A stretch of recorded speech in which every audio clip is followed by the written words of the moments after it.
Hello friend, स्वागत है आपका एनक्यू स्टडी यूट्यूब चैनल पर। आइए हम लोग लेकर के आए हैं जीएस का तीसरा सेट। यानी इस जीएस सेट में जो प्रश्न होंगे वो भारतीय राष्ट्रीय आंदोलन के साथ साथ भूगोल, विज्ञान, भारतीय संविधान से भी रिलेटेड प्रश्न होंगे। यानी जो 6 to 8 में 40 नंबर की तैयारी है उसके लिए भी होगा, और साथ ही साथ जो 1 to 5 की तैयारी कर रहे हैं फिर से उनके लिए भी ये बहुत इंपॉर्टेंट सेट होगा। तो आइए हम लोग बिना देर किए हुए एक एक करके प्रश्नों को देखते हैं। पहला क्वेश्चन हमारे स्क्रीन पर आ गया है। पहला क्वेश्चन क्या कह रहा है कि सिपाही विद्रोह के समय भारत का गवर्नर जनरल कौन था। तो सिपाही विद्रोह कब हुआ था? सिपाही विद्रोह जो हुआ था वो 1857 ईस्वी में हुआ था, जिसको जो है 1857 की क्रांति के नाम से भी जानते हैं। उस वक्त भारत का जो गवर्नर था वो लॉर्ड कैनिंग है, लॉर्ड डलहौजी है, या लॉर्ड हार्डिंग है, या फिर लॉर्ड लिटन है। तो इसका जो सबसे सही उत्तर होगा पहला नंबर क्वेश्चन का, कि जो सिपाही विद्रोह 1857 में हुआ था, मेरठ से शुरू होकर के पूरे इंडिया में फैला था, लगभग खासकर उत्तर भारत में, जिसमें बिहार भी बहुत अग्रणी था, लखनऊ, कानपुर, इन सारे जगहों पर अलग अलग तरह से विद्रोह हुए थे। तो उस वक्त जो भारत के गवर्नर जनरल थे वो लॉर्ड कैनिंग थे। अर्थात पहला नंबर क्वेश्चन का जो सबसे सही उत्तर है वो ऑप्शन नंबर ए के रूप में जाना जाएगा। नेक्स्ट क्वेश्चन है, क्वेश्चन नंबर दूसरा है कि निम्नलिखित में से किसने बहु विवाह नामक पुस्तक की रचना की है। बहु विवाह नामक पुस्तक की जो लिखा है वो राजा राम मोहन राय ने लिखा है, या फिर ईश्वर चंद्र विद्यासागर ने लिखा है, या पंडित रामाबाई ने लिखा है, या फिर रविंद्रनाथ टैगोर ने लिखा है। तो दूसरा नंबर क्वेश्चन जो है कि बहु विवाह नामक पुस्तक के जो लेखक हैं वो ऑप्शन नंबर बी के रूप में सही उत्तर है कि ईश्वर चंद्र विद्यासागर ने जो है बहु विवाह नामक पुस्तक की रचना की है। नेक्स्ट क्वेश्चन है, क्वेश्चन नंबर तीसरा है कि किसने पुणे में आर्य महिला समाज की गठन किया है। आर्य महिला समाज के गठन करने का श्रेय पुणे में पंडित रामाबाई सरस्वती को जाता है, या फिर प्रभु चेम्सफोर्ड है, या एनी बेसेंट है, या फिर स्वर्ण कुमारी देवी है। तो पुणे में जो आर्य महिला समाज का गठन करने का कार्य किया है वो ऑप्शन नंबर ए के रूप में सही उत्तर जाना जाएगा कि पंडित रामाबाई सरस्वती ने यह कार्य किया है। हम एक एक करके सभी महत्वपूर्ण प्रश्नों को विश्लेषण के साथ देखेंगे। साथ ही साथ हम आपसे रिक्वेस्ट भी करेंगे कि अगर आप दोस्तों चैनल पर नए हैं तो प्लीज़ आप एक बार चैनल को सब्सक्राइब कर लीजिए। साथ ही साथ अगर यह वीडियो आपको पसंद आ रहा है तो इस वीडियो को लाइक करना नहीं भूलिएगा। क्वेश्चन नंबर चौथा क्या कह रहा है कि किस गवर्नर जनरल या वायसराय की भारत में हत्या हुई है। जो ये लॉर्ड मेयो हैं, लॉर्ड कॉर्नवालिस हैं, लॉर्ड डलहौजी हैं, या फिर लॉर्ड वेलेस्ली हैं। तो जिस वायसराय की भारत में हत्या हुई है वो लॉर्ड मेयो हैं। अर्थात ऑप्शन नंबर ए के रूप में जो है यह करेक्ट आंसर होगा। चौथा नंबर प्रश्न का सबसे सही उत्तर क्या होगा? ऑप्शन नंबर ए कि लॉर्ड मेयो की भारत में हत्या हुई है, और ये लॉर्ड कॉर्नवालिस जो है इनका कब्र यूपी के गाजीपुर के। 8वां नंबर प्रश्न है हमारे स्क्रीन पर कि लॉर्ड विलियम बेंटिक के द्वारा जो शुरू किए गए सामाजिक सुधार है वो क्या था। यानी उन्होंने सती प्रथा का अंत किया था, या कन्या शिशु का उन्मूलन किया था, या फिर ये ठगी प्रथा का दमन किया था, या उपरोक्त सभी। तो जो लॉर्ड विलियम बेंटिक के द्वारा सामाजिक सुधार के रूप में जाना जाता है, उन्होंने सती प्रथा का अंत भी किया है, कन्या शिशु हत्या का उन्मूलन किया है, और ठगी प्रथा का दमन किया है। अर्थात ऑप्शन नंबर डी के रूप में जो है छठा नंबर क्वेश्चन का सबसे सही उत्तर जाना जाएगा। नेक्स्ट क्वेश्चन की ओर बढ़ते हैं हम लोग। अगला प्रश्न देखते हैं। क्वेश्चन नंबर 7वां है कि निम्नलिखित घटनाओं को व्यवस्थित करें उनके कालक्रम के अनुसार। पहला है अगस्त प्रस्ताव, फिर उसके बाद है पूना की संधि, फिर है तीसरा गोलमेज सम्मेलन। तो इसको जो अब हम लोग जो है कालानुक्रम में ये करेंगे तो सबसे पहले जो है वो आता है पुणे की संधि, फिर आता है तीसरा गोलमेज सम्मेलन, और उसके बाद अंत में आता है अगस्त प्रस्ताव। क्योंकि पुणे की संधि पहले हुई है, उसके बाद जो है ये तीसरा गोलमेज सम्मेलन हुआ है, और उसके बाद जो है वो अगस्त प्रस्ताव आया है। यानी 7वां का ऑप्शन नंबर बी के रूप में जो है वो करेक्ट आंसर जाना जाएगा। नेक्स्ट क्वेश्चन की ओर बढ़ते हैं हम लोग। अगला प्रश्न देखते हैं। अगला क्वेश्चन क्या है? तो नेक्स्ट क्वेश्चन है, क्वेश्चन नंबर 8वां है कि भारत के प्रथम गवर्नर जनरल कौन थे। भारत के प्रथम गवर्नर जनरल जो है वो लॉर्ड मिंटो हैं, या लॉर्ड कैनिंग हैं, या फिर लॉर्ड विलियम बेंटिक है। तो भारत के जो प्रथम गवर्नर जनरल के रूप में,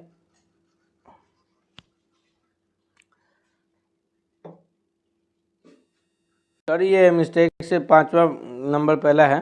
तो ये भारत के जो प्रथम गवर्नर जनरल के रूप में जाने जाते हैं ये लॉर्ड विलियम बेंटिक जाने जाते हैं। ऑप्शन नंबर सी के रूप में इसका करेक्ट आंसर होगा नेक्स्ट ये इसका सही उत्तर क्या होगा? ऑप्शन नंबर सी कि लॉर्ड विलियम बेंटिक जो है वो भारत के प्रथम गवर्नर जनरल के रूप में जाने जाते हैं।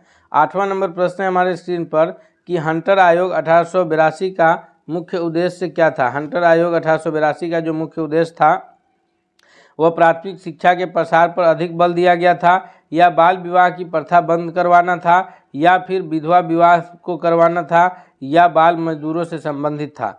तो हंटर कमीशन जो 1882 में बना उसका मुख्य उद्देश्य था प्राथमिक शिक्षा के प्रसार पर अधिक बल देना, यानी 8वां नंबर क्वेश्चन का ऑप्शन नंबर ए के रूप में करेक्ट आंसर होगा। एक हंटर कमीशन जो है वो जलियांवाला बाग की जांच करने के लिए बना था, और 1882 में जो हंटर कमीशन बना था वो प्राथमिक शिक्षा के प्रसार पर यानी शिक्षा के सुधार के क्षेत्र में कार्य करने के लिए हंटर कमीशन बना था। नेक्स्ट क्वेश्चन है, क्वेश्चन नंबर 9 है कि 1923 में स्वराज पार्टी की स्थापना देशबंधु चित्तरंजन दास और मोतीलाल नेहरू ने कहाँ पर की थी? तो ये प्रश्न से कई प्रश्न बनेंगे कि स्वराज पार्टी की स्थापना किन्होंने किया है? तो स्वराज पार्टी की स्थापना देशबंधु चित्तरंजन दास और मोतीलाल नेहरू के द्वारा किया गया है। कहाँ किया गया है? तो यह स्थापना दिल्ली, कानपुर, इलाहाबाद या मुंबई में किया गया है। तो इसका जो सबसे सही उत्तर है वो ऑप्शन नंबर सी के रूप में जाना जाएगा कि इसकी जो स्थापना है वो इलाहाबाद में किया गया है। और इलाहाबाद का जो नया नाम है वो प्रयागराज है। प्रयाग का अर्थ होता है संगम, याद रखिएगा, यानी जो इलाहाबाद है वो गंगा, यमुना और सरस्वती का संगम है, इसलिए उसे जो है प्रयागराज के नाम से भी जाना जाता है। नेक्स्ट क्वेश्चन है, क्वेश्चन नंबर 10 है कि भारतीय कम्युनिस्ट पार्टी का एम.एन. राय द्वारा जो है ये ताशकंद में स्थापना कब हुआ? एम.एन. रॉय के द्वारा जो भारतीय कम्युनिस्ट पार्टी की ताशकंद में स्थापना है वो 1925 है, 20 है, 22 है या फिर 1927 में हुआ है। तो इसका जो सबसे सही उत्तर है वो कौन सा होगा 10वां नंबर प्रश्न के लिए, कि भारतीय कम्युनिस्ट पार्टी का जो एम.एन. रॉय के द्वारा ये स्थापना किया गया है यह 1920 में, यानी ऑप्शन नंबर बी के रूप में जो है इसका सबसे सही उत्तर जाना जाएगा 10वां नंबर प्रश्न का। जी, तो अब हम चलते हैं अगले क्वेश्चन की ओर। क्वेश्चन नंबर 11 है हमारे स्क्रीन पर कि प्रतंत्र भारत का अंतिम कांग्रेस अधिवेशन 1946 कहाँ पर हुआ था? यानी स्वतंत्रता से पूर्व जो भारतीय राष्ट्रीय कांग्रेस का अंतिम अधिवेशन है वह कहाँ हुआ है? वो दिल्ली में हुआ है, या मेरठ में हुआ है, या फैजपुर में, या फिर गुवाहाटी में? तो ये स्वतंत्रता पूर्व जो भारत का भारतीय राष्ट्रीय कांग्रेस का अंतिम अधिवेशन है यह जो है मेरठ में हुआ है, अर्थात 11वां नंबर प्रश्न के लिए जो सबसे सही उत्तर है वो ऑप्शन नंबर बी के रूप में जाना जाएगा। नेक्स्ट क्वेश्चन की ओर बढ़ते हैं हम लोग। क्वेश्चन नंबर 12 है कि किसने सभी गोलमेज सम्मेलन में भाग लिया है? वो महात्मा गांधी ने, या फिर मदन मोहन मालवीय ने, या भीमराव अंबेडकर ने, या फिर मोतीलाल नेहरू ने? तो हम सभी जानते हैं कि महात्मा गांधी जो है वो केवल दूसरे गोलमेज सम्मेलन में हिस्सा लिए थे, वो भी कांग्रेस के अकेले प्रतिनिधित्व करने गए थे। बाकी जो है महात्मा गांधी के द्वारा किसी अन्य गोलमेज सम्मेलन में हिस्सा नहीं लिया गया है। और तो तीनों गोलमेज सम्मेलन में जो हिस्सा लेने की बात है वो भीमराव अंबेडकर के द्वारा जो है तीनों गोलमेज सम्मेलन में उन्होंने हिस्सा लिया था, यानी 12वां नंबर प्रश्न का जो सही उत्तर है वो ऑप्शन नंबर सी के रूप में जाना जाएगा। नेक्स्ट क्वेश्चन की ओर बढ़ते हैं। क्वेश्चन नंबर 13 है कि निम्नलिखित में से किस व्यक्ति ने सती प्रथा का विरोध किया था? वो रामाकांत शर्मा है, या फिर राधाकांत देव हैं, या अजीत सिंह हैं, या इनमें से कोई नहीं? तो 13वां नंबर क्वेश्चन के लिए जो सबसे सही उत्तर है कि किस व्यक्ति ने सती प्रथा का विरोध किया था, तो सती प्रथा के विरोध करने का जो श्रेय जाता है वो राधाकांत देव, यानी ऑप्शन नंबर बी के रूप में सही उत्तर जाएगा। सबसे सही उत्तर 13वां नंबर प्रश्न का क्या होगा? Option number B. Next question की ओर बढ़ते हैं। क्वेश्चन नंबर 14 है कि लॉर्ड विलियम बेंटिक ने फारसी भाषा के स्थान पर अदालतों में किस भाषा का प्रयोग प्रारंभ किया था? वो अंग्रेजी भाषा का प्रयोग प्रारंभ किया था, या फ्रांस भाषा का प्रयोग, या फिर देसी भाषाओं का, या निम्न में से किसी भाषाओं का नहीं? यानी 14वां नंबर क्वेश्चन का सबसे सही उत्तर क्या होगा? तो 14वां नंबर क्वेश्चन का जो सबसे सही उत्तर है कि लॉर्ड विलियम बेंटिक ने जो है वो फारसी भाषा के स्थान पर जो अदालतों में भाषा का प्रयोग किया है वो देसी भाषाओं के प्रयोग पर उन्होंने बल दिया है, अर्थात इसका जो सही उत्तर है वो कौन सा होगा? तो 14वां नंबर क्वेश्चन के लिए सही उत्तर जो है ऑप्शन नंबर सी के रूप में सही आंसर जाना जाएगा। नेक्स्ट क्वेश्चन की ओर बढ़ते हैं हम लोग। क्वेश्चन नंबर 15 देखते हैं। क्वेश्चन नंबर 15 है कि बंदी जीवन नामक पुस्तक जो है वो किसकी लेखन है? बंदी जीवन पुस्तक के लेखक जो हैं वो सचिंदर सान्याल हैं, या फिर खुदीराम बोस हैं, या राम प्रसाद बिस्मिल हैं या फिर भगत सिंह हैं। तो 15वां नंबर क्वेश्चन का सही उत्तर क्या होगा कि बंदी जीवन नामक पुस्तक के जो लेखक हैं, बंदी जीवन नामक पुस्तक के जो लेखक हैं वो सचिंदर सान्याल जी हैं। ऑप्शन नंबर ए के रूप में जो है इसका सबसे सही उत्तर जाना है, सचिंदर सान्याल नहीं, बंदी जीवन नामक पुस्तक के जो लेखक हैं वो Sachinder Sanyal, option number A के रूप में सही उत्तर है। नेक्स्ट क्वेश्चन की ओर बढ़ते हैं हम लोग। नेक्स्ट क्वेश्चन कौन सा है कि सिंधु नदी सभ्यता का नवीनतम स्थल कौन सा है, यानी सिंधु नदी सभ्यता का जो सबसे नया स्थल खोजा गया है वो कौन सा है, वो हड़प्पा है, मोहनजोदड़ो है, मांडा है या फिर धौलावीरा है। तो इसका जो 16वां नंबर क्वेश्चन का सबसे सही उत्तर होगा कि जो सिंधु नदी का जो सभ्यता का सबसे नवीनतम स्थल के रूप में जाना जाता है वो धौलावीरा जाना जाता है, यानी ऑप्शन नंबर डी के रूप में जो है 16वां नंबर क्वेश्चन का सबसे सही उत्तर होगा। हम उम्मीद करते हैं कि यह वीडियो आपको बहुत पसंद आ रहा होगा। तो साथ ही साथ आपसे रिक्वेस्ट भी है कि अगर आप अब तक चैनल पर नए हैं, चैनल को सब्सक्राइब नहीं किया है, तो प्लीज़ आप एक बार चैनल को सब्सक्राइब करके बेल आइकन को दबा लीजिए ताकि कोई भी वीडियो आए तो सबसे पहले आप तक पहुँचे। क्वेश्चन नंबर 17 है कि वैदिक काल के लोगों ने सबसे पहले किस धातु का प्रयोग किया था। वैदिक काल के लोगों के द्वारा जो सबसे पहले धातु प्रयोग में लाया गया था वह तांबा था, सोना था, चांदी था या फिर लोहा था। तो 17वां नंबर क्वेश्चन का जो सबसे सही उत्तर होगा कि वैदिक काल के लोगों के द्वारा जो सबसे पहले धातु प्रयोग में लाया गया है वो ऑप्शन नंबर ए है, यानी तांबा धातु जो है वैदिक काल के लोगों के द्वारा सर्वप्रथम उपयोग में लाया गया था। नेक्स्ट क्वेश्चन की ओर बढ़ते हैं। क्वेश्चन नंबर 18 है कि हीनयान एवं महायान किस धर्म के दो भाग हैं। हीनयान और महायान जो है यह हिंदू धर्म के दो भाग हैं, या जैन धर्म के दो भाग हैं, या बौद्ध धर्म के दो भाग हैं, या फिर शैव धर्म के दो भाग हैं। तो हीनयान और महायान जो है मुख्य रूप से यह बौद्ध धर्म के दो भाग हैं, यानी ऑप्शन नंबर सी के रूप में जो है इसका सही उत्तर जाएगा। और जो श्वेतांबर और दिगंबर है यह जैन धर्म के दो भाग हैं। हीनयान और महायान बौद्ध धर्म के दो भाग हैं, यानी ऑप्शन नंबर सी जो है 18वां नंबर क्वेश्चन का सबसे सही उत्तर है। क्वेश्चन नंबर 19 है कि भारत का भूगोल नामक पुस्तक किसने लिखा है। भारत का भूगोल नामक पुस्तक के जो लेखक है वो टॉलमी हैं, या प्लिनी हैं, या फिर डायमेकस हैं, या इनमें से कोई नहीं है। तो भारत का भूगोल नामक पुस्तक के जो लेखक हैं इसका जो सबसे सही उत्तर है 19वां नंबर प्रश्न के लिए वो ऑप्शन नंबर ए के रूप में करेक्ट आंसर जाना जाएगा कि भारत के भूगोल नामक पुस्तक के जो लेखक है वो टॉलमी है, यानी ए आंसर जो है सबसे सही उत्तर है। नेक्स्ट क्वेश्चन की ओर बढ़ते हैं हम लोग। अगला क्वेश्चन कौन सा है, क्वेश्चन नंबर 20 है कि 1922 में मोहनजोदड़ो स्थल की खोज किन्होंने किया था। 1922 में जो मोहनजोदड़ो स्थल की खोज करने का श्रेय है वह रखालदास बनर्जी को जाता है, या फिर दयाराम सहनी को, या फिर हलवीर को। तो इसका सबसे सही उत्तर क्या होगा कि 1922 में जो ये मोहनजोदड़ो स्थल की खोज किया है वो आर.डी. बनर्जी ने, यानी रखालदास बनर्जी के द्वारा जो है यह खोज किया गया है। 20वां नंबर क्वेश्चन के लिए जो सही उत्तर है वो ऑप्शन नंबर ए के रूप में करेक्ट आंसर जाना जाएगा। नेक्स्ट क्वेश्चन की ओर बढ़ते हैं हम लोग। नेक्स्ट क्वेश्चन कौन सा है, तो अगला प्रश्न है हमारे स्क्रीन पर कि सिंधु सभ्यता में किस स्थान पर स्नानागार पाए गए हैं। सिंधु सभ्यता में जो स्नानागार पाया गया है, नहाने का जो विशाल स्नानागार पाया गया है वो हड़प्पा में, या फिर मोहनजोदड़ो में, या लोथल में, या फिर रंगपुर में। इसका सबसे सही उत्तर क्या है, तो 21वां नंबर प्रश्न का जो सबसे सही उत्तर है कि जो सिंधु घाटी सभ्यता में विशाल स्नानागार पाया गया है वो मोहनजोदड़ो में पाया गया है, और यह स्थल अब आधुनिक पाकिस्तान के सिंध प्रांत में स्थित है, और जिसका अर्थ है मोहनजोदड़ो का कि मृतकों का टीला। नेक्स्ट क्वेश्चन की ओर बढ़ते हैं हम लोग। अगला क्वेश्चन कौन सा है देखते हैं। तो अगला क्वेश्चन है क्वेश्चन नंबर 22 है कि कालीबंगा सभ्यता किस नदी के किनारे स्थित थी। कालीबंगा सभ्यता जो है यह चंबल नदी के किनारे स्थित थी, या माही नदी के किनारे स्थित थी, या बनास नदी के किनारे, या फिर घग्गर नदी के किनारे जी।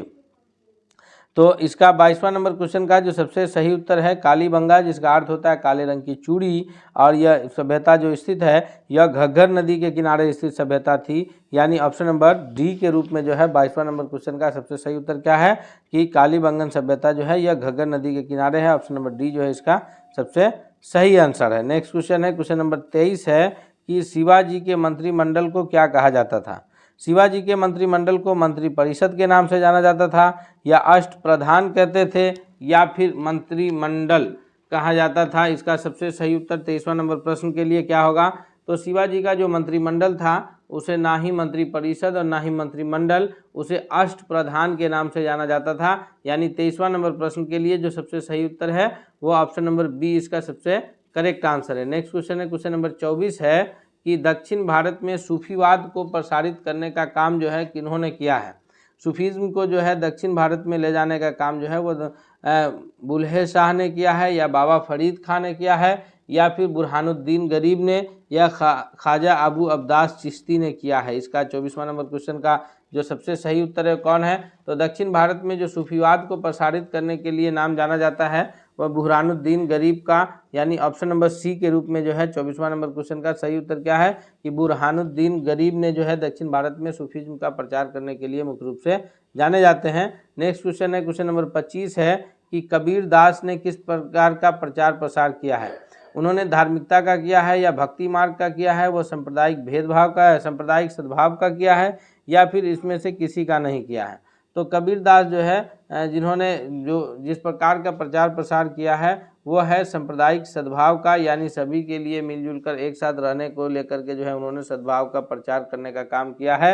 अर्थात 25वां नंबर सवाल के लिए भी सबसे सही उत्तर कौन सा होगा, तो 25वां नंबर क्वेश्चन का भी सही उत्तर ऑप्शन नंबर सी के रूप में जाना जाएगा। नेक्स्ट क्वेश्चन है, क्वेश्चन नंबर 26 है कि निम्नलिखित राज्यों को क्षेत्रफल के अनुसार जो है सही क्रम में हमें सजाना है। तो अब देखिए यह प्रश्न जो है हमारा ये भूगोल से रिलेटेड प्रश्न है, तो हम लोग अब एक एक करके यहाँ से भूगोल, अभी विज्ञान, भारतीय संविधान, सभी प्रश्नों को देखेंगे। जो यह जीएस सेट है 2 सेट हमारा इससे पहले अपलोड है, अगर आप उस सेट को नहीं देखें तो आप उस सेट को भी देख सकते हैं। ये आपका जो है चैनल पर हमारे एक प्लेलिस्ट में वो मिल जाएगा। अब ये प्रश्न को हम लोग करें इससे पहले हम आपसे रिक्वेस्ट करेंगे कि अगर आप अब तक चैनल पर नए हैं तो प्लीज़ आप एक बार चैनल को जरूर सब्सक्राइब कीजिए, साथ ही साथ बेल आइकन को दबा लीजिए ताकि कोई भी वीडियो आए तो सबसे पहले आप तक पहुंचे। क्वेश्चन नंबर 26 है कि निम्नलिखित राज्यों के क्षेत्रफल के अनुसार सही क्रम कौन सा है।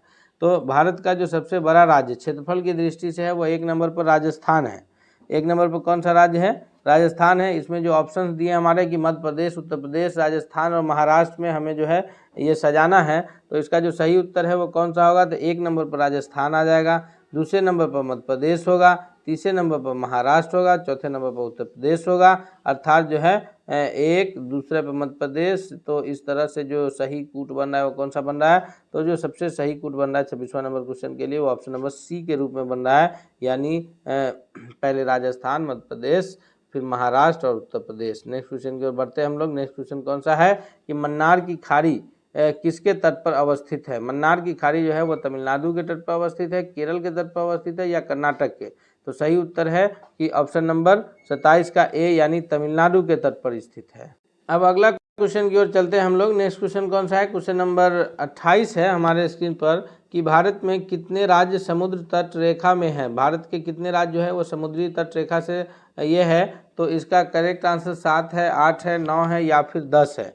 तो हम लोग जो है ऊपर में समुद्री तट रेखा से देखें तो गुजरात, महाराष्ट्र, गोवा, कर्नाटक, केरल, तमिलनाडु, आंध्र प्रदेश, फिर उसके बाद जो है उड़ीसा, पश्चिम बंगाल। इस प्रकार जो है सबसे सही उत्तर 28वां नंबर क्वेश्चन का क्या जाएगा, ऑप्शन नंबर सी के रूप में जो है वो सबसे सही उत्तर जाएगा कि भारत के जो राज्य हैं समुद्री किनारे से। इस प्रकार जो प्रायद्वीपीय भारत की जो स्थिति है, प्रायद्वीपीय भारत की स्थिति जो है वो सबसे सही उत्तर के रूप में क्या जाना जाएगा कि यहाँ गुजरात से शुरू हो करके और इस प्रकार यहाँ गुजरात, महाराष्ट्र, गोवा, केरल, कर्नाटक, तमिलनाडु, आंध्र प्रदेश, उड़ीसा और उसके बाद जो है पश्चिम बंगाल तक, ये सब कुल मिला करके जो है ऑप्शन नंबर सी सही उत्तर है कि 9 राज्य जो हैं वो भारत के जो ये हैं वो समुद्री तट रेखा से सटे हैं। अगला क्वेश्चन है, क्वेश्चन नंबर 29 है कि दक्कन पास जो है, दक्कन पास वो किसके बीच स्थित है। दक्कन पास जो है वो उत्तरी अंडमान एवं मध्य अंडमान के बीच स्थित है, या दक्षिणी अंडमान एवं मध्य अंडमान के बीच स्थित है, या फिर दक्षिणी अंडमान एवं छोटा अंडमान, या फिर कार निकोबार और छोटा निकोबार किसके बीच अवस्थित है। तो 29वां नंबर सवाल का जो सबसे सही उत्तर के रूप में आंसर जाना जाएगा कि दक्कन पास जो अवस्थित है वह है दक्षिणी अंडमान एवं छोटा अंडमान के बीच, यानी सी आंसर जो है 29वां के लिए सबसे करेक्ट आंसर होगा। सी आंसर जो है 29वां नंबर प्रश्न का सबसे सही उत्तर है। क्वेश्चन नंबर 30 है कि श्रीलंका को भारत से पृथक करती है। श्रीलंका को भारत से पृथक करने का काम जो है वो ग्रेट चैनल के द्वारा होता है, या 8 डिग्री चैनल है, या पाक जल संधि है, या फिर 10 डिग्री चैनल है। तो याद रखेंगे श्रीलंका को भारत से अलग करने का काम जो है ये पाक जल संधि के द्वारा किया जाता है। इसे हम लोग ऐसा नहीं समझे कि पाक जल संधि से पाकिस्तान भारत अलग होता है, जी नहीं। पाक जल संधि के द्वारा जो है भारत और श्रीलंका के बीच जो ये है पतला सा संकीर्ण जो ये समुद्री मार्ग अलग करता है दोनों को, वो पाक जल संधि के नाम से जाना जाता है। यानी 30वां नंबर क्वेश्चन का जो सही उत्तर है वो ऑप्शन नंबर सी के रूप में जाना जाएगा। नेक्स्ट क्वेश्चन है हमारा क्वेश्चन नंबर 31 है कि भारतीय संविधान में संघवाद किस देश से लिया गया है। संघवाद की जो संकल्पनाएं ली गई है भारतीय संविधान में, यह यूएई से लिया गया है, यानी यूनाइटेड अरब अमीरात से, या USA United state of America से, या फिर ऑस्ट्रेलिया के संविधान से, या कनाडा के संविधान से।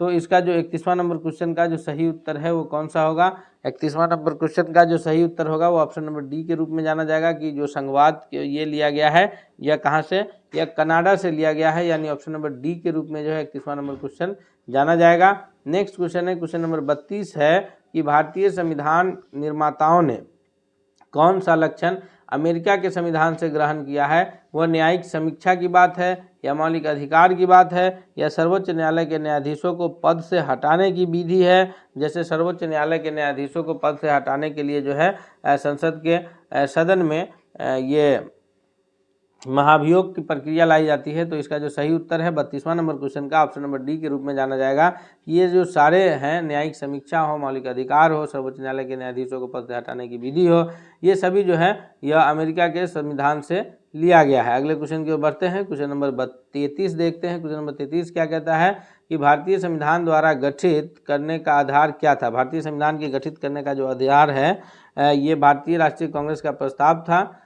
भारतीय संविधान सभा गठित करने का ये आधार है वो भारतीय राष्ट्रीय कांग्रेस का प्रस्ताव है, या कैबिनेट मिशन का प्लान 1946 का है, या भारतीय स्वतंत्रता अधिनियम 1947 है, या भारतीय डोमिनियन के प्रांतीय राज्य विधानमंडल के प्रस्ताव पर है। तो इसका जो सही उत्तर है 33वां नंबर क्वेश्चन के लिए वो ऑप्शन नंबर बी के रूप में जाना जाएगा कि कैबिनेट मिशन का प्लान जो 1946 का है उसके तहत भारतीय संविधान को गठित करने का आधार है, यानी ऑप्शन नंबर बी जो है इसका सबसे सही उत्तर के रूप में जाना जाएगा। नेक्स्ट क्वेश्चन है क्वेश्चन नंबर 34 है कि संविधान सभा में उद्देश्य प्रस्ताव किसने प्रस्तुत किया था। संविधान सभा में जो उद्देश्य प्रस्ताव प्रस्तुत किए थे वो सच्चिदानंद सिन्हा के द्वारा किया गया था, या बी.आर. अम्बेडकर के द्वारा किया गया था, या पंडित जवाहरलाल नेहरू ने स्वयं किया था, या फिर आचार्य जे.बी. कृपलानी के द्वारा किया गया था। तो इसका जो सही उत्तर है 34वां नंबर क्वेश्चन के लिए कि जो उद्देश्य प्रस्ताव शुरू हुए थे भारतीय संविधान सभा का जो ये है 9 दिसंबर को गठन हुआ, जिसमें जो है डॉक्टर सच्चिदानंद सिन्हा को अस्थायी अध्यक्ष के रूप में चुना गया था। उसके बाद 11 दिसंबर को अस्थायी अध्यक्ष के रूप में जो है पंडित डॉक्टर राजेंद्र प्रसाद को चुना गया, और 11 के बाद जो है 13 दिसंबर 1946 को जवाहरलाल नेहरू ने उद्देश्य प्रस्ताव प्रस्तुत किया, और उसके साथ जो है संविधान सभा की कार्यवाही सुचारू रूप से शुरू हुआ। यानी इसका 34वां नंबर सवाल का सही उत्तर ऑप्शन नंबर सी है। नेक्स्ट क्वेश्चन है क्वेश्चन नंबर 35 है कि संपूर्ण भारतीय संविधान के निर्माण में कितना समय लगा था। तो यह प्रश्न में बिना देर किए हुए हम लोग आगे बढ़ेंगे कि संपूर्ण संविधान में जो है 2 वर्ष 11 महीने 18 दिन लगे थे, यानी ऑप्शन नंबर बी के रूप में इसका करेक्ट आंसर जाना जाएगा। नेक्स्ट क्वेश्चन की ओर चलते हैं। क्वेश्चन नंबर 35 के बाद 36 नंबर प्रश्न हमारे स्क्रीन पर कि भारतीय संविधान के किस भाग एवं अनुच्छेद में संविधान संशोधन की प्रक्रिया का उल्लेख है। यह भाग 1 के अनुक्रमांक 3 में है, या भाग 8 के अनुक्रमांक 239 में है, या भाग 16 के अनुक्रमांक 336, या भाग बी के अनुक्रमांक 368 में है। तो 36वां नंबर क्वेश्चन का जो सबसे सही उत्तर है वो ऑप्शन नंबर डी के रूप में जाना जाएगा कि यह भाग 20 में और अनुच्छेद 368 में भारतीय संविधान में जो है संविधान के संशोधन की प्रक्रिया का उल्लेख किया गया है। यानी सही उत्तर कौन है, तो सही उत्तर है ऑप्शन नंबर डी। किस संशोधन के द्वारा जो है नागालैंड को राज्य का दर्जा प्रदान किया गया था। वो 12वां नंबर संशोधन था, या फिर 13वां संशोधन था, या 14वां संशोधन था, या फिर 36वां संशोधन था। किस संशोधन के द्वारा जो है इसको किया गया है। तो 37वां नंबर क्वेश्चन का जो सही उत्तर है वो ऑप्शन नंबर बी के रूप में जाना जाएगा कि जो नागालैंड राज्य को जो संविधान ये नागालैंड राज्य को जो है दर्जा प्राप्त हुआ है वो ऑप्शन नंबर बी के रूप में करेक्ट आंसर है कि 13वां संविधान संशोधन के द्वारा जो है नागालैंड नागालैंड को राज्य का दर्जा प्राप्त हुआ है। नेक्स्ट क्वेश्चन है क्वेश्चन नंबर 38 है कि 42वां संविधान संशोधन अधिनियम उल्लेख है क्योंकि नीति निर्देशक तत्वों को मौलिक अधिकारों पर वरीयता प्रदान करता है, मौलिक अधिकारों को नीति निर्देशक तत्वों पर वरीयता प्रदान करता है या जम्मू कश्मीर को विशेष राज्य का दर्जा प्रदान करता है। जो जम्मू कश्मीर तो अब विशेष राज्य रहा नहीं, सिक्किम को विशेष राज्य का दर्जा प्रदान करता है। 38वां नंबर सवाल का जो सबसे सही उत्तर के रूप में आंसर जाना जाएगा वो है ऑप्शन नंबर ए, कि जो नीति निर्देशक तत्व है वो मौलिक अधिकारों पर जो है नीति निर्देशक तत्व को मौलिक अधिकारों पर वरीयता प्रदान करने का कार्य करता है, यानी ऑप्शन नंबर ए के रूप में जो है वो सही उत्तर जाना जाएगा। नेक्स्ट क्वेश्चन की ओर बढ़ते हैं हम लोग। क्वेश्चन नंबर 39 है कि भारत संविधान के 44वें संविधान संशोधन के द्वारा निम्नलिखित में से कौन से मौलिक अधिकार को अधिकारों की श्रेणी से हटा दिया गया, यानी अभिव्यक्ति की स्वतंत्रता को हटा दिया गया, या फिर संवैधानिक उपचार को हटा दिया गया, या संपत्ति के अधिकार को हटा दिया गया, या धार्मिक स्वतंत्रता को हटा दिया गया। तो 39वां नंबर सवाल का जो सबसे सही उत्तर के रूप में आंसर जाना जाएगा कि जो 44वां संविधान संशोधन के द्वारा हमारे मौलिक अधिकारों में जो अभी वर्तमान में है उनमें से एक मौलिक अधिकार को जो हटा दिया गया वो 39वां नंबर क्वेश्चन का सही उत्तर ऑप्शन नंबर सी है कि संपत्ति के अधिकार को जो है मौलिक अधिकारों की श्रेणी से हटा दिया गया है। बाकी 6 अधिकार आज भी मौलिक अधिकार की श्रेणी में भारतीय नागरिकों को प्राप्त है। नेक्स्ट क्वेश्चन की ओर बढ़ते हैं हम लोग। नेक्स्ट क्वेश्चन है क्वेश्चन नंबर 40 है कि भारतीय संविधान का अनुच्छेद 51A नागरिकों के मौलिक कर्तव्य से संबंधित है, किस संविधान के संशोधन के द्वारा जो है इसे जोड़ा गया है। यह 46वां संविधान संशोधन था, या 42वां संविधान संशोधन था, या 71वां संविधान संशोधन था, या फिर 73वां संविधान संशोधन था। तो इसका जो सबसे सही उत्तर है 40वां नंबर क्वेश्चन का, यह 42वां संविधान संशोधन के द्वारा जो है मौलिक कर्तव्य निर्धारित किए गए हैं, जो कि संविधान के अनुच्छेद 51A में है और भाग 4A में इसका उल्लेख किया गया है। नेक्स्ट क्वेश्चन की ओर बढ़ते हैं। क्वेश्चन नंबर जो है वो लोहा को इस्पात में बदलने और उसमें के लिए उसमें कौन सी धातु मिलाई जाती है, यानी अब जो प्रश्न हम लोग यहाँ से देखेंगे यह विज्ञान से रिलेटेड महत्वपूर्ण प्रश्न होंगे।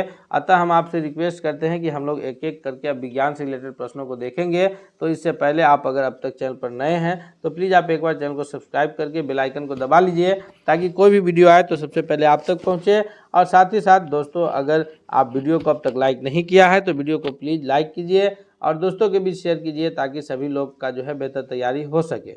क्वेश्चन नंबर 41 है कि लोहे को इस्पात में बदलने के लिए उसमें कौन सी धातु मिलाई जाती है, रांगा, मैग्नीज, कैडमियम या फिर निकेल। तो लोहे को जो है वो इस्पात यानी स्टील में बदलने के लिए जिस धातु का हम लोग प्रयोग करते हैं वह है निकेल, यानी ऑप्शन नंबर डी के रूप में जो है करेक्ट आंसर जाना जाएगा। 41वां नंबर प्रश्न का सही उत्तर क्या होगा, ऑप्शन नंबर डी होगा। नेक्स्ट क्वेश्चन है क्वेश्चन नंबर 42 है कि मानव ने सर्वप्रथम किस धातु का प्रयोग किया था। मानव के द्वारा जो सबसे पहले उपयोग में लाया गया धातु है ये सोना है, चांदी है, तांबा है या फिर लोहा है। तो 42वां नंबर सवाल के लिए जो सही उत्तर है कि मानव ने जिस धातु का सबसे पहले इस्तेमाल किया है वो तांबा है, यानी ऑप्शन नंबर सी जो है इसका 42वां नंबर क्वेश्चन का सबसे करेक्ट आंसर है। उसके बाद क्वेश्चन है 43 है कि निम्न में से कौन सा एक लौह अयस्क है, यानी बॉक्साइट है या फिर मैग्नेटाइट है, लिग्नाइट है या नाइट्राइट है। इसमें से जो है मुख्य रूप से लौह अयस्क कौन सा है। खनिज दो तरह का हम लोग पढ़े हैं, एक जो है धात्विक और अधात्विक, और धात्विक में भी दो तरह का पढ़े, एक लौह अयस्क और एक अलौह अयस्क, यानी जिसमें लोहे की जो है मात्रा हो वो लौह अयस्क। तो 43वां नंबर क्वेश्चन का जो सही उत्तर है वो ऑप्शन नंबर बी के रूप में जाना जाएगा कि मैग्नेटाइट जो है ये लौह अयस्क है। ये लोहे का एक जो है अयस्क है, हेमेटाइट, मैग्नेटाइट। तो ये लौह अयस्क के रूप में जो जाना जाता है, ऑप्शन नंबर बी जो है करेक्ट आंसर है। नेक्स्ट क्वेश्चन है क्वेश्चन नंबर 44 है कि पीतल एक मिश्र धातु है, इसके अवयव हैं, यानी पीतल को जो है वह कौन कौन से ये धातु मिला करके या कौन कौन से तत्व मिला करके पीतल तैयार किया जाता है। पीतल जो मिश्र धातु है वो तांबा और जस्ता से प्राप्त होता है, या जस्ता और टीन से प्राप्त होता है, या तांबा और टीन से प्राप्त होता है, या तांबा, टीन और जस्ता सभी मिला करके प्राप्त होता है। तो 44वां नंबर सवाल का जो सही उत्तर है वो ऑप्शन नंबर ए है कि तांबा और जस्ता से जो है हमें पीतल मिश्र धातु की प्राप्ति होती है। नेक्स्ट क्वेश्चन है क्वेश्चन नंबर 45 कि प्राकृतिक में सबसे ज़्यादा मात्रा में पाए जाने वाला कार्बनिक पदार्थ, कार्बनिक यौगिक कौन सा है। ग्लूकोज है, फ्रक्टोज है, सुक्रोज है या फिर सेलुलोज है। इनमें से कौन सा जो है कार्बनिक यौगिक प्राकृतिक में, नेचर में सबसे अधिक मात्रा में पाया जाता है। तो सही उत्तर के रूप में जो आंसर है वो ऑप्शन नंबर डी के रूप में जाना जाएगा कि सेलुलोज जो है वो प्राकृतिक में सबसे अधिक मात्रा में पाया जाता है। सेलुलोज जो है जितने भी पादप कोशिका है उसका जो कोशिका भित्ति है वो सेलुलोज का बना होता है, अर्थात सारे पादप में जो है सेलुलोज की मात्रा पाई जाती है। अतः हम लोग कह सकते हैं कि कार्बनिक यौगिक में सबसे अधिक पाया जाने वाला जो है वो सेलुलोज है। ऑप्शन नंबर डी के रूप में इसका करेक्ट आंसर है। नेक्स्ट क्वेश्चन है, क्वेश्चन नंबर 46 है कि कपूर को किस विधि से शुद्धिकरण किया जाता है। कपूर को शुद्ध करने का जो तरीका है वो ऊर्ध्वपातन कहलाता है, या आस्वन कहलाता है, या वनलेखन है, या फिर निर्वात आस्वन है। तो 46वां नंबर सवाल का जो सही उत्तर है वो ऑप्शन नंबर ए है कि ऊर्ध्वपातन है। ऊर्ध्वपातन किसको कहते हैं कि ऊर्ध्वपातन का अर्थ है कि जब हम उसे गर्म करते हैं तो वह गर्म करने पर ठोस से द्रव में परिवर्तन न हो करके सीधा ठोस से वाष्प बनता है, और फिर जब उसे ठंडा किया जाता है तो ठोस से जो है वह ये वाष्प से सीधा क्या बनता है, तो ठंडा करने पर जो है वह वाष्प से सीधा ठोस बनता है, द्रव नहीं बनता है, उसे ऊर्ध्वपतन कहते हैं। यानी ऑप्शन नंबर ए जो है 46वां नंबर क्वेश्चन का सबसे सही उत्तर है। नेक्स्ट है क्वेश्चन नंबर 47 है कि इथिलीन का IUPAC नाम क्या है। इथिलीन का जो IUPAC नाम है वो इथीन है, इथाइन है, प्रोपीन है, या प्रोपाइन है। तो इसका जो सही उत्तर है 47वां नंबर क्वेश्चन का कि इथीन का जो इथिलीन का जो IUPAC नेम है वह इथीन है, अर्थात ऑप्शन नंबर ए के रूप में जो है 47वां नंबर क्वेश्चन का सही उत्तर जाना जाएगा। नेक्स्ट है क्वेश्चन नंबर 48 है कि IUPAC प्रणाली के अनुसार C2H5OH का नाम क्या है। C2H5OH का नाम जो है या इथेनॉल है, या इथेनॉल है, या प्रोपेनॉन है, या इथाइन है। इसका सही उत्तर क्या होगा, तो ये जो OH समूह है यह अल्कोहल का समूह है। यानी इसका जो सही उत्तर हो जाएगा 48वां नंबर प्रश्न का वो ऑप्शन नंबर बी के रूप में जाना जाएगा कि IUPAC नेम में C2H5O6 का जो OH का जो नाम है वो इथेनॉल के नाम से जाना जाएगा। क्वेश्चन नंबर 49 है कि एल्कोहल में पाए जाने वाला अभिक्रियाशील मूलक कौन सा है। तो अभी हम लोग पीछे देखे हैं कौन सा है, O है, CO है, या CHO। तो एल्कोहल में जो क्रियाशील मूलक मुख्य रूप से पाया जाता है वो OH समूह पाया जाता है। यानी ऑप्शन नंबर डी के रूप में जो है 49वां नंबर प्रश्न का जो सही उत्तर है वो ऑप्शन नंबर डी के रूप में जाना जाएगा। नेक्स्ट क्वेश्चन है, क्वेश्चन नंबर 50 है कि कार्बनिक यौगिक के रासायनिक गुण प्रदान करने वाले समूह क्या कहलाता है। कार्बनिक यौगिक को जो रासायनिक गुण प्रदान करने वाले समूह है वो क्रियाशील समूह कहलाता है, क्रियात्मक समूह, उदासीन समूह, या निष्क्रिय समूह। इसका जो सही उत्तर है वो ऑप्शन नंबर ए के रूप में जाना जाएगा कि क्रियाशील समूह कहा जाता है। यानी ए जो है 50वां नंबर प्रश्न का सबसे सही उत्तर है। नेक्स्ट क्वेश्चन की ओर बढ़ते हैं। इस प्रकार हम लोग 50 प्रश्न अब तक कंप्लीट किए हैं। तो यह GS सेट का तीसरा सेट जो है 50 प्रश्नों का हम लोग कंप्लीट कर लिए। हम उम्मीद करते हैं कि यह वीडियो आपको बहुत पसंद आया होगा। साथ ही साथ आपसे रिक्वेस्ट करेंगे कि अगर आप चैनल पर अब तक नए हैं, चैनल को सब्सक्राइब नहीं किया है, तो प्लीज़ आप चैनल को सब्सक्राइब करके बेल आइकन को दबा लीजिए। इससे पहले GS के 2 सेट अपलोड किए जा चुके हैं। अगर आपने उसे अब तक नहीं देखा है तो उस वीडियो का लिंक जो है आपको डिस्क्रिप्शन में मिल जाएगा, आप यहाँ से भी देख सकते हैं। हम मिलते हैं अगले GS सेट के साथ, तब तक के लिए धन्यवाद।